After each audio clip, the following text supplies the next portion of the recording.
Good day everyone, I am Zikaya Marquez and I have created a game called Basket Line. It is like a patintero game with a combination of basketball.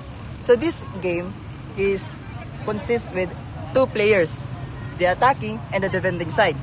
Here in the defending side, they must defend the basket. This ball, ping pong size ball, the attacking side must put the ball accurately in this basket.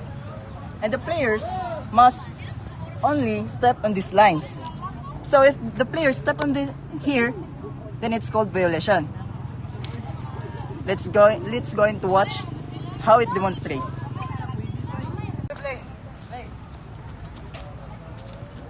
Defense. Dapat di mo lang sa tunog.